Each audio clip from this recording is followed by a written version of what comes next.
Well, I hope not. I've taken this very difficult decision. It's been a really tough call, I can tell you, at this juncture in my life, for, as I've stated in my statement, for personal reasons. And, I would love to have carried on, but, putting everything in the mix, I've taken a judgment call, and I thought that it was the best thing for me at this moment in my life to take a step back from frontline politics and dedicate myself to attending to my demands and commitments in relation to both my family life and my professional life. So I hope one day, if the circumstances allow, that I will be making some sort of further contribution to public life in Gibraltar. So who with?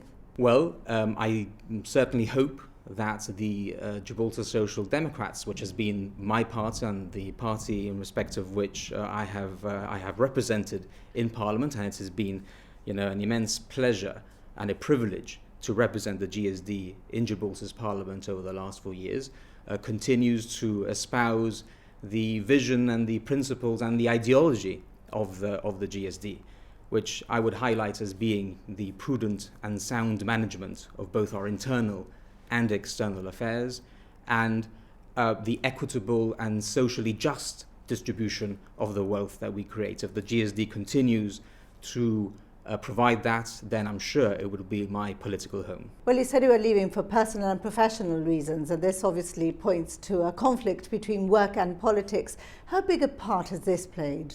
Yes, in fact, I made the point during the course of my budget speech, what was to be my last budget speech during the lifetime of this Parliament, that it is actually very difficult. And it is in fact easier for somebody in my position. In effect, most barristers in Gibraltar are self-employed, so therefore that gives you the flexibility to juggle both things.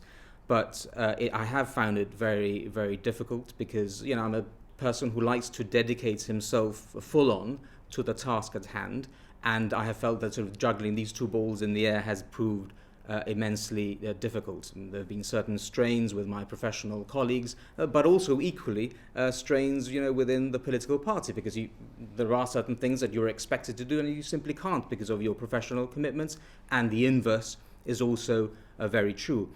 But, the fact is that opposition politics nowadays, especially with the monthly meetings, has become particularly arduous, and it wasn't there before, because before, as people know, Parliament would meet on 2, maximum maybe 3 or 4 occasions in a year, whilst now it meets at least on 10 occasions a year, which is good for democracy and good in terms of taking the government to account if you are in the opposition benches, but it does prove a tremendous strain for those parliamentarians in the opposition benches who work.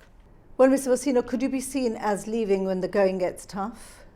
Well, I wouldn't agree entirely in the sense that, and I say so in my statement, I think the party is very well served with a leader who has shown the determination and clearly the drive to take the party forward in Daniel Feetham. He has also managed to amass around him new candidates, all of them, I think, or most of them, bar a few who will form part, who are new individuals going into the political fray. So, and he'll be making the formal presentation tomorrow, as people know. And I think in that sense, the party is in a good state and in good stead in terms of fighting this general election and future general elections to come, hopefully. And your relationship with the party leader, with Daniel Feetham? Why do you ask that question? Look. Well, you did contest the election as well. Yes, and you are leaving.